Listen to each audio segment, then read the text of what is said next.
So, July 1st, 2026, Steve Witkoff and Jared Kushner, the two most senior envoys of the Trump administration, just landed in Doha, Qatar. They flew all the way out there to meet with mediators. They're trying to salvage a new that is starting to crack apart at the seams, and Iran refused to show up. Not because they didn't send anyone. Iran's technical delegation was in Doha, but they flat out refused to sit in the same room as Witkoff or Kushner. Every single conversation had to go through Qatar intermediaries and right on schedule. Every major news channel in the Western world drew the same conclusion. Iran is weakening. Iran is being cornered. Iran is buying time because they're losing leverage at the negotiating table. Okay, I want to argue the exact opposite because here's what's actually happening. While everyone is watching the theater in Doha, three things just occurred at the exact same time that almost nobody, and I mean almost nobody, is connecting together. One, Guy Bath, Iran's chief negotiator, who also happens to be the Speaker of Parliament,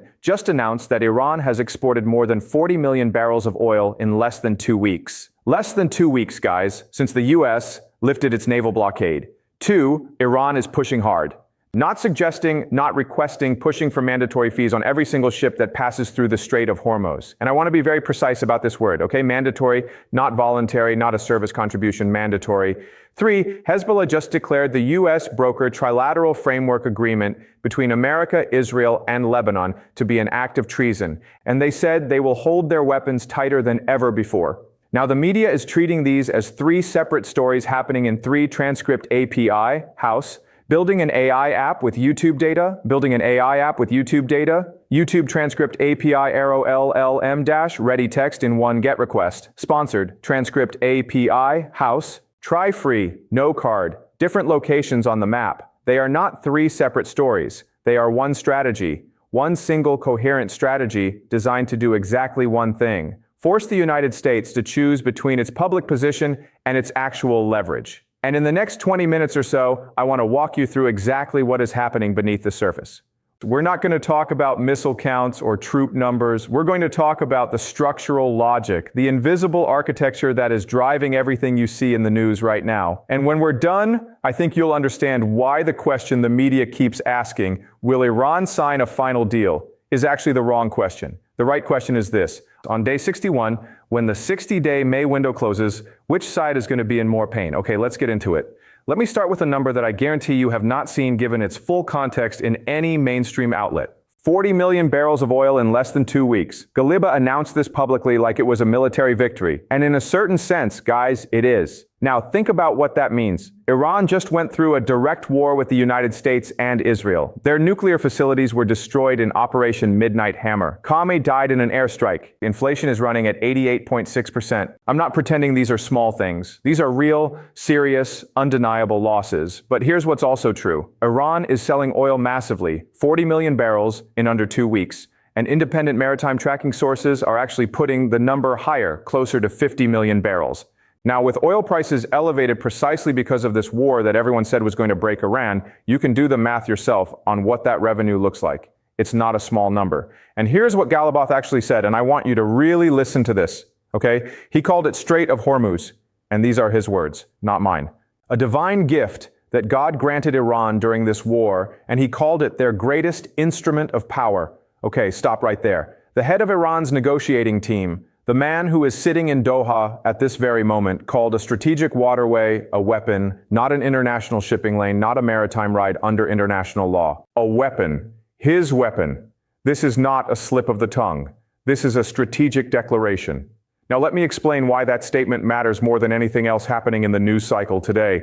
Look at the geography. The Strait of Hormuz is about 33 kilometers wide at its narrowest point. You could almost swim across it on a good day. And yet, through that tiny bottleneck, 20% of the world's entire oil supply passes every single day. Japan gets 75% of its imported energy through that strait.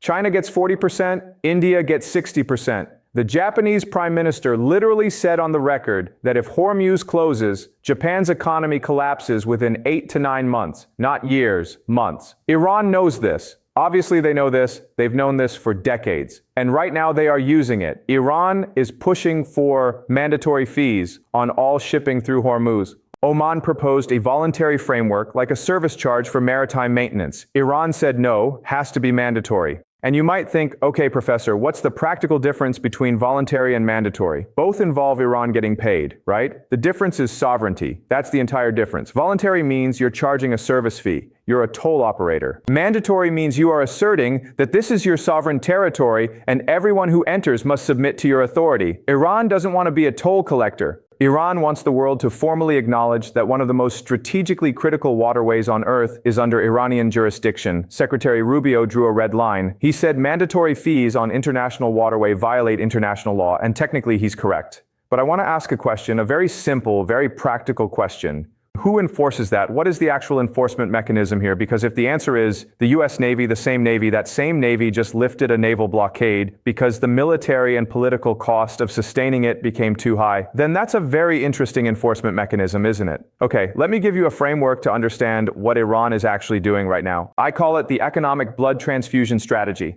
The concept is simple. A country that suffers serious damage in a war can recover dramatically faster than anyone predicts if it controls a resource that the global economy literally cannot function without. Iran doesn't need to rebuild every destroyed facility immediately. They don't need to fix every piece of damaged infrastructure right now. They just need to open the oil valve and maintain operational control over the strait. The money flows in and handles the rest. This is why Kalibaf was smiling when he talked about those export numbers. Not because Iran is winning on the battlefield, but because Iran is winning financially. And in geopolitics over the long term, the financial game almost always outlasts the military game. History shows us this over and over, and this changes the entire context of the Doha talks because Iran is not sitting down to negotiate as a desperate country gasping for oxygen. They are negotiating as a country with growing oil revenue, a functioning energy weapon, and a structural advantage in a waterway that Europe, China, Japan, and India cannot afford to lose access to. That is a very different negotiating position than the one the media keeps describing. All right. Now, let me talk about what I genuinely believe is the biggest strategic mistake the United States is making in this entire conflict. And to understand it properly, we need to go back to 1978. On June 26, 2026, the U.S. arranged a deal called the Trilateral Framework Agreement between America, Israel, and Lebanon. 14 points signed in Washington. And the real goal, even though no official will say this plainly, is to pull Lebanon and Hezbollah out of Iran's axis of resistance. This strategy has a name in international relations scholarship. It's called a wedge strategy. And the United States used this exact strategy with spectacular historic success exactly one time before in Egypt in 1978. Here's what happened. America pulled Egypt out of the Arab coalition and out of the Soviet sphere of influence with one deal. Washington pressured Israel to return the entire Sinai Peninsula to Egypt, not part of it, all of it. Plus billions of dollars in annual aid. President Sadat agreed. Egypt signed a peace deal with Israel. The Arab United Front collapsed from within, and the Soviet Union lost its most important Arab client state overnight. This is considered one of the greatest geopolitical achievements of the entire Cold War era for the United States. And it genuinely was brilliant strategy. And now in 2026, the United States is trying to do the exact same thing with Lebanon. And the formula looks almost identical on the surface. $0 million in humanitarian assistance, $30 million reimbursed directly to the Lebanese armed forces, America leading an international reconstruction coalition. Israel withdrawing from southern Lebanon in phases. In exchange, Lebanon disarms Hezbollah and declares that no external force can use violence on Lebanon's behalf without explicit government authorization, which is a very elegant way of saying, Iran, get your hands off Lebanon. On paper, this looks like a perfect copy of Camp David 1978. In reality, I think it's a disaster in slow motion, and I want to name this problem. I call it the reverse Camp David trap. And here's the core of it. In 1978, the United States was separating one nation-state from an external superpower. Sadat had absolute command authority over the Egyptian military. When he decided to expel the Soviet advisors and sign peace with Israel, he could do that with one executive order. The Egyptian military followed orders. The state held together. The Soviets had no choice but to pack their bags and leave.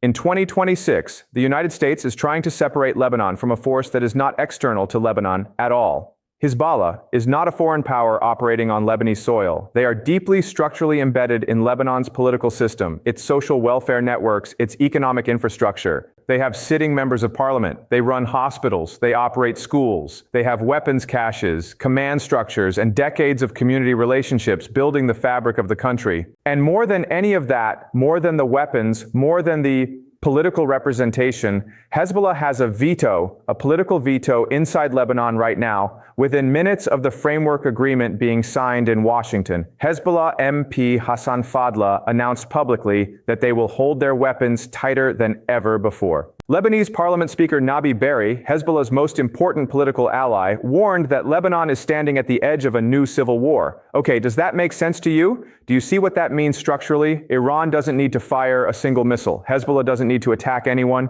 They just need to say no. One word, no. And the entire framework collapses from the inside because there is no mechanism zero through which anyone can enforce the disarmament clause against Hezbollah's active refusal, because the Lebanese armed forces do not have the military capacity or the political capital to forcibly disarm Hezbollah. They are not strong enough. And if they tried, if the LAF actually moved against Hezbollah with serious force, there is a real documented historical risk that the Lebanese army splinters along sectarian lines and Lebanon slides into civil war. Again, this is the reverse Camp David trap. America is applying a 20th century playbook to a 21st century structural problem.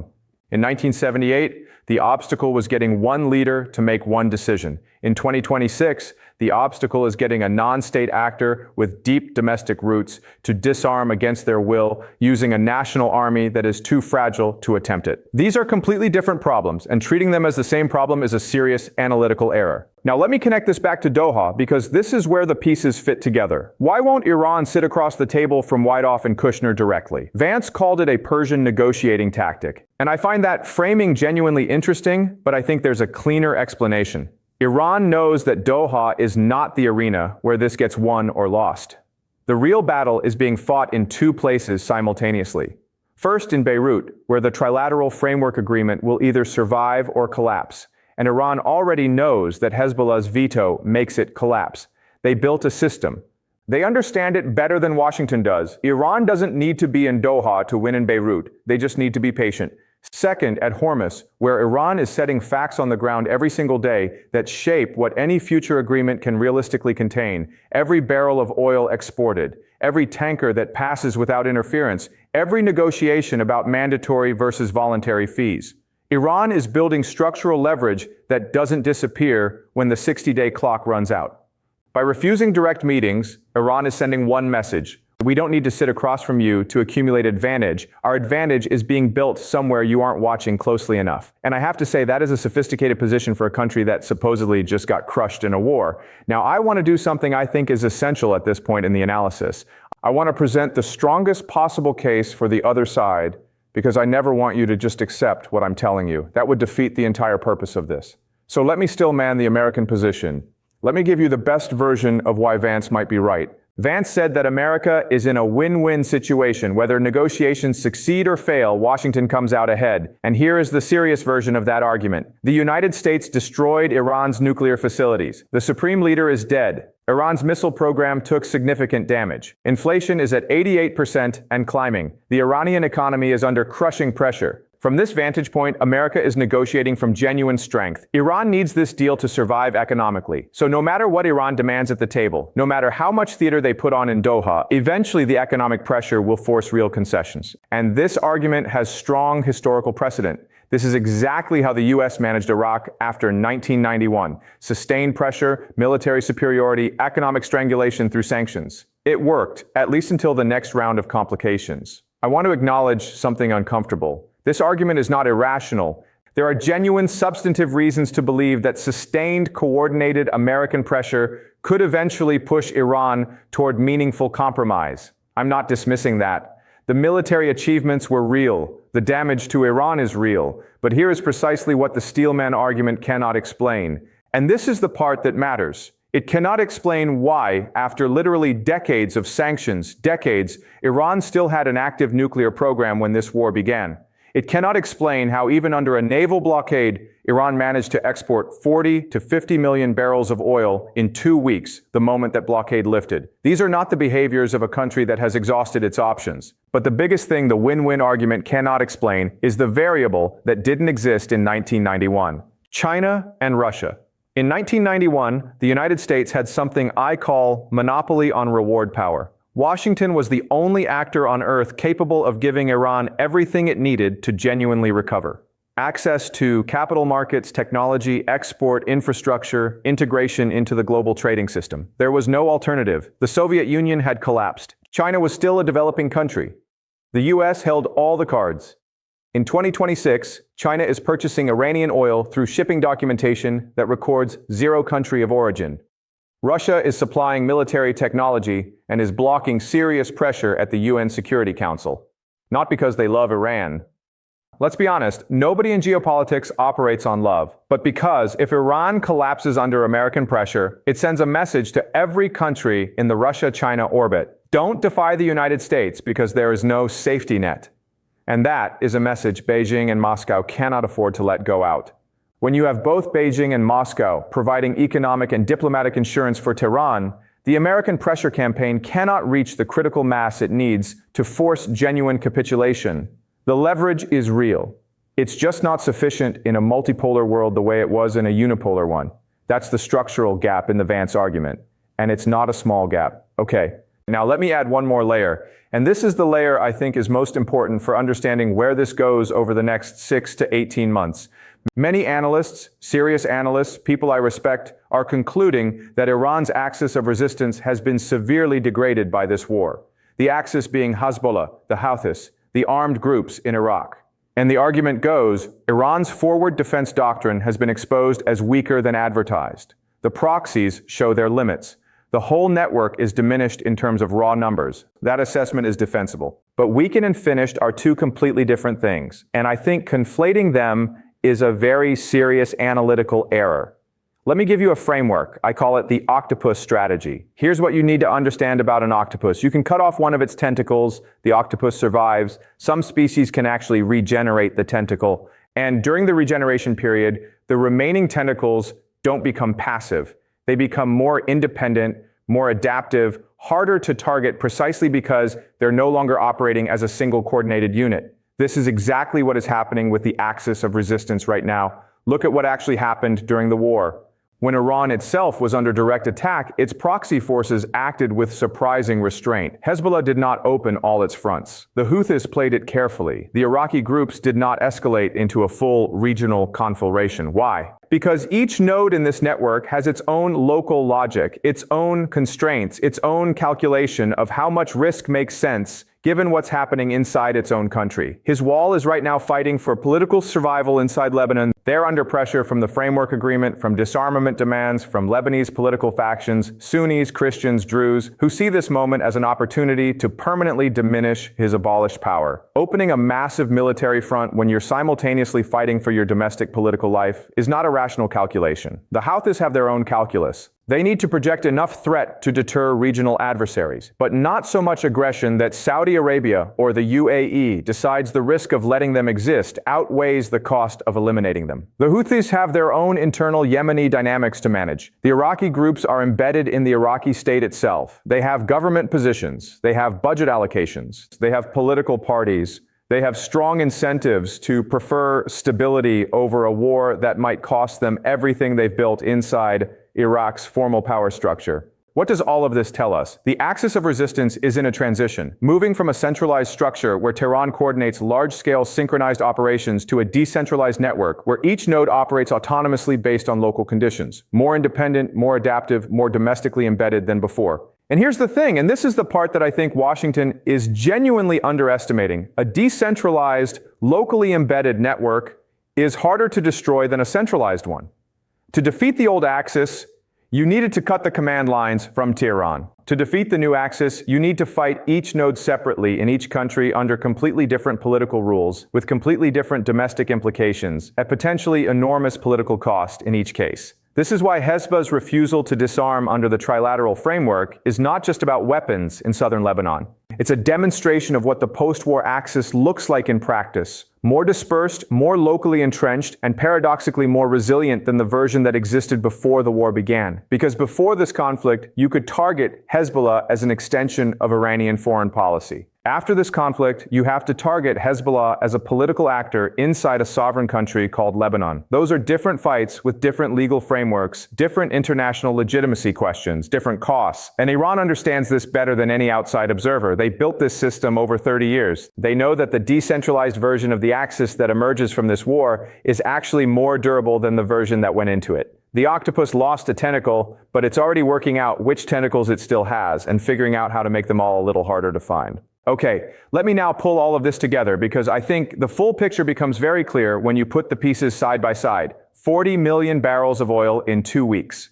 Iran is financially recovering faster than the consensus predicted, using the very resource that the war elevated in price. Hormuz is a weapon by Iran's own declaration. Facts on the ground are being said every day about who has operational authority over the most important shipping lane on Earth. Iran won't meet Witkoff face-to-face in Doha. Not because they're scared, but because Doha is not where this war is won. Beirut and Hormuz are where it's won. And in both of those places, Iran currently holds structural advantage. The trilateral framework has no credible enforcement mechanism. Hezbollah has already publicly vetoed it. The Lebanese army cannot enforce it without triggering a civil war. American forces in Lebanon can monitor and document. They cannot fight Hezbollah. The axis of resistance is mutating. It's not weaker in the sense of being eliminable. It's decentralizing into a form that is harder to target and more domestically embedded in each country it operates in. China and Russia are providing the economic and diplomatic insulation that prevents American pressure from reaching a breaking point for Thran. Now, I want to be very honest with you here. I could be wrong about some of this, okay? I could be completely wrong about the overall conclusion. Take everything I say with a grain of salt. These are my frameworks. These are my theories. I've been wrong before, and I'll be wrong again. But here's what I will say with confidence. The narrative that America is simply winning this comprehensively, that the win-win framing is accurate, that Iran is cornered, that narrative is missing at least 3 structural factors that could fundamentally alter the outcome. And structural factors don't disappear just because your military campaign was impressive, okay? Based on everything we just walked through, here are 3 specific things I want you to watch very carefully over the next 48 to 72 hours. Number 1, watch whether the United States releases any portion of the $6 billion in frozen Iranian assets. Galibov has been explicit about this. It is a precondition for substantive engagement, not a talking point, a precondition. If America refuses to move on this, if that money stays frozen, the mole is quietly dying and the 60-day clock is running toward a hard deadline with nothing in place. If America agrees to release even part of it, Iran immediately gains leverage going into the next round and will absolutely use it to push for more concessions. There is no scenario where releasing the money makes things simpler for Washington. There isn't. Number 2, watch what happens when or if the Lebanese armed forces actually try to enter the pilot zones in southern Lebanon. The framework requires Media to physically move into designated areas and take operational control from Israeli forces. If Media moves in and Hezbollah doesn't obstruct that movement, the deal has a pulse. Barely, but a pulse. If Hezbollah politically or physically prevents those movements, which their stated position suggests they will, the entire framework is dead on arrival. And then America faces a choice with genuinely no good options. Let Israel stay in southern Lebanon indefinitely, which contradicts the framework and alienates Beirut, or pressure Israel to withdraw anyway, which proves the framework was meaningless from the start and cost Washington its credibility with Tel Aviv. Neither of those is a good outcome. Number 3, watch China's silence on the mandatory Hormuz fee proposal. China imports 40% of its oil through the Strait of Hormuz. China is the country most dependent on that waterway functioning freely. And yet, China has said absolutely nothing in opposition to Iran's mandatory free proposal. 0 statements, 0 diplomatic complaints, nothing. In international diplomacy, silence from a major power is never neutral. China's silence is communicating 2 things simultaneously. To Iran, we are not going to block you on this. To America, do not expect us to join any coalition to stop it. That silence is doing more actual strategic work than anything Washington or Throne has said out loud this week. Now here is your homework. I want you to read the 10-point declaration released by 60 members of Iran's Assembly of Experts at the end of June. This is a document where they prohibit Iran's negotiators from making concessions on nuclear rights, where they reaffirm hardline positions that tie the hands of President Pezeshkian's diplomatic team. Read it carefully and then ask yourself this question. If those are the internal constraints that Iran's negotiators genuinely cannot violate because their domestic political survival depends on staying within those lines, then what does a final agreement actually look like? What could it possibly contain that both sides could claim as a win? Push back on me if you think I'm missing something. I want you to read the Al Jazeera Center for Studies report on what the MO actually represents for regional power dynamics. Read the Wall Street Journal piece on Trump weighing renewed strikes on Iran. Read Ghalibau's full interview on Press TV where he calls hormone a divine gift. Check the numbers, verify the facts, challenge the framework I just gave you. I don't want you to accept this analysis uncritically, because here's the thing I've learned over a long time of studying how these things work. When the mainstream consensus is very comfortable, when everyone seems to agree on a clean, simple narrative about who's winning, that's almost always exactly when you need to look harder at the structural factors the consensus is ignoring. Right now, the consensus says America is in a position of strength and Iran is cornered. I'm saying look at the 40 million barrels. Look at who's not sitting down in Doha and why. Look at Hezbollah's veto operating in real time. Look at the silence coming from Beijing. Look at the octopus that just took a hit but didn't die and is now figuring out how to grow its tentacles back in a form that's harder to find. And then ask yourself, honestly, is that what a cornered country looks like? Okay. And the last thing I want to leave you with today, because I think this is the question that should be genuinely keeping people up at night in Washington right now, when Ghalibaf stands up and calls Hormuz a divine gift. When Iran keeps refusing to meet face-to-face in Doha while pumping out 50 million barrels of oil. When Iran is pushing for mandatory control over the world's most critical shipping lane. When Hezbollah publicly announces it will never disarm. When China watches all of this and says nothing. The question is not will Iran sign a final deal. The question that actually matters is this. On day 61, when the window closes, who needs this deal more? Think about that. Sit with it. I'll see you in the next